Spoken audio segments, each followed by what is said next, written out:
Hello and welcome to this video. My name's Beckham. This video has been recorded at full HD resolution.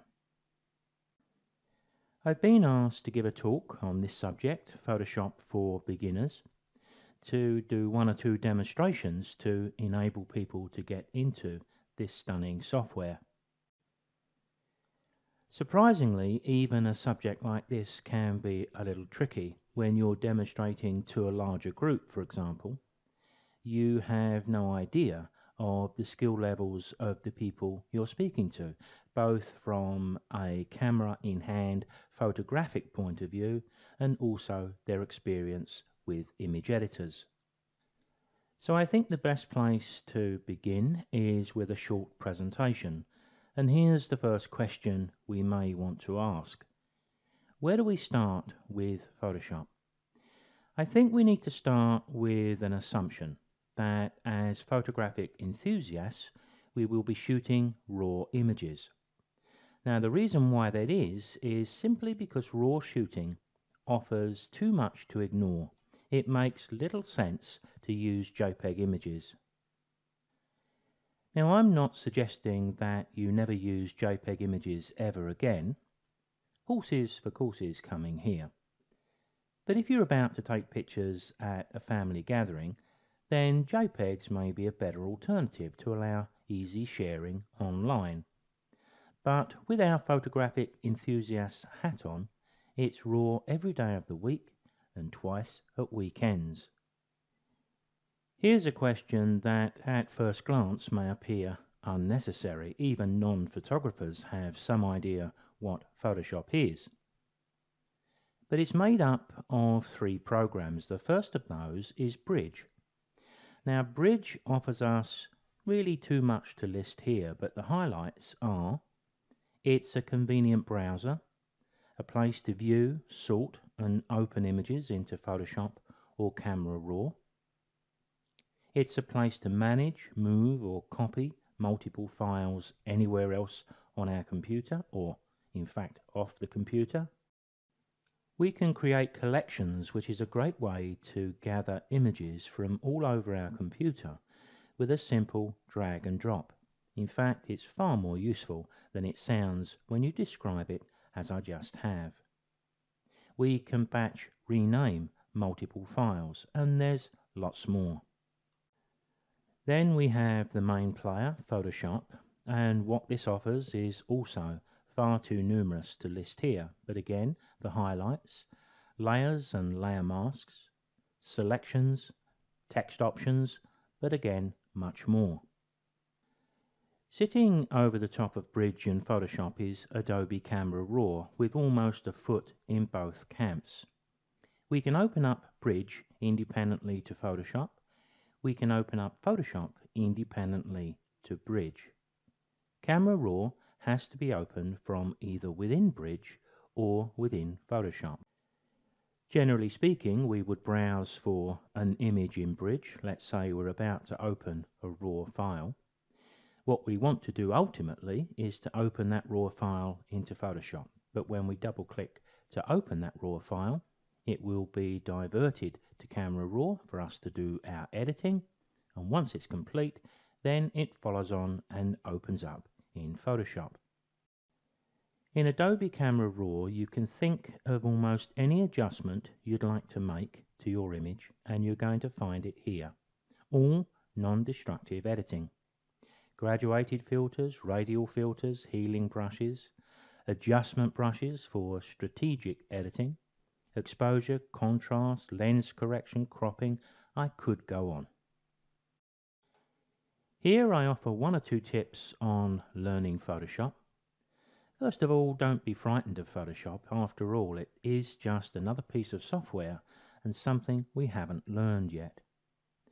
Try not to get too ambitious and try lots of different techniques. That's rather like cramming for an examination. You recall the information for a short while, but then it drifts away.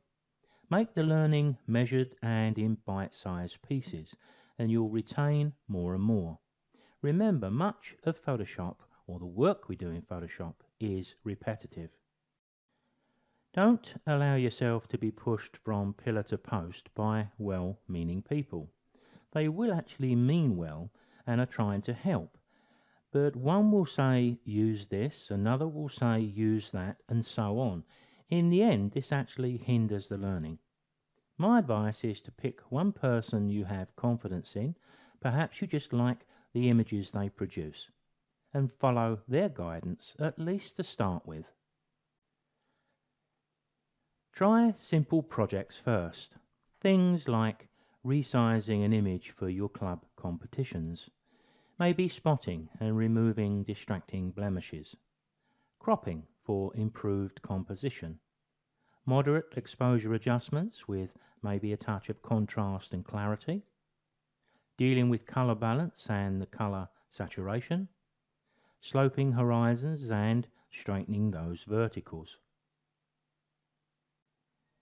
Now, every one of the topics I've listed below, you will have heard judges talking about at every competition night at your club.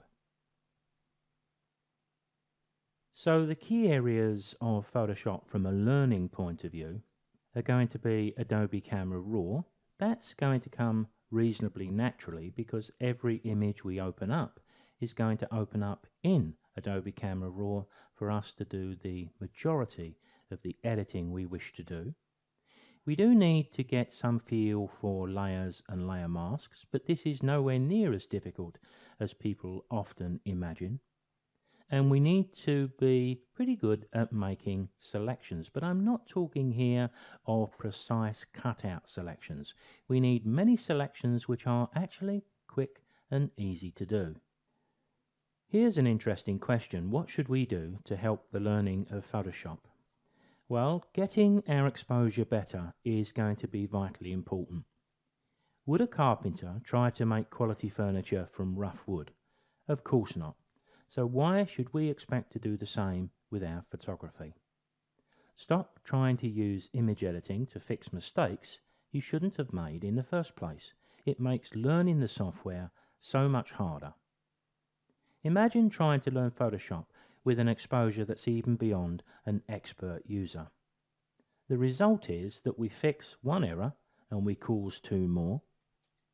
We see poor quality in our images.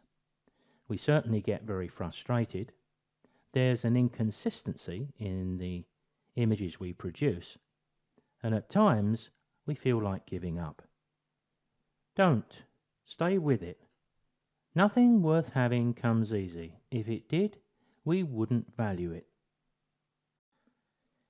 If I could bring you back to that list I showed a little earlier, every one of those topics is going to be raised by judges at practically every competition night you have at your club. So it makes perfect sense to me to start our learning with those issues, and here I can help. I've created a comprehensive set of videos under the heading of Photoshop for photographers. Each section has been designed in a logical learning order, easiest first. Parts 1 and 2 deal more with those basic tasks. Practically everyone's going to need them in their image editor. Things like setting up Photoshop in a logical way, adjusting color balance, exposure, cropping, sloping horizons, etc. Part 1 contains 12 videos and it's a completely free download. I offer this set as an evaluation on my style and the quality of the videos, so it's worth downloading that even if you go no further. Let me show you that by just clicking the link here, and there you can see the titles that are free for you to download. Part 1 helps us to set up our version of Photoshop, and it also deals with one or two tools that we're going to need all of the time. Things like the Move tool, the Zoom and the Hand tools, basic brush options. All of these we're going to need from the start. Going back to my main menu for a moment, I'm going to jump to Part 2. In Part 2 you can see some of the things we deal with. And if you remember back to that list, dealing with moderate underexposure and overexposure, color saturation, color balance, cropping for composition, cropping for emails, healing and cloning in Photoshop, you can see exactly the sort of thing we're presenting here. If I bring you back to the main menu, you can see all 7 parts. And what we're doing here is gradually introducing other tips, techniques and skills as we work down the list. So let me jump to part 7 and we'll just take a look at just one or two of the options here. In all the image editing that I do, I have a pretty standard approach, and it uses what we describe in this first video, Smart Objects and Adobe Camera Raw. It's the basis of all my image editing. This one is as well bracketed handheld manipulations. For those times when we're in difficult lighting conditions, we need to bracket exposures, which may be handheld. How do we blend 1, 2, or even more of those exposures together? Photoshop for photographers is aimed at those who want practical and honest techniques that can be used day to day in Photoshop. The videos are particularly aimed at Photo Club members, but professional and amateurs alike will find these videos full of good instructions, plenty of tips and tricks, and practical techniques. To find them, just come to my website. The address is on screen. Go to the Photoshop tutorials, CC tutorials, and that's the heading you're looking for, Photoshop for photographers. This is the introduction to the entire set, and if I scroll down you can see all 7 parts, and every single part has its own introduction video. You could work through this entire set one part at a time, and as you can see they're not very expensive, but if you purchase parts 2 to 7, remember part 1 is free, then there is a generous 24% discount. If you need any help, guidance or advice on that particular set or anything else, come to the main page of our website, go to the More button and go to Contact Email. You can phone us or drop us an email.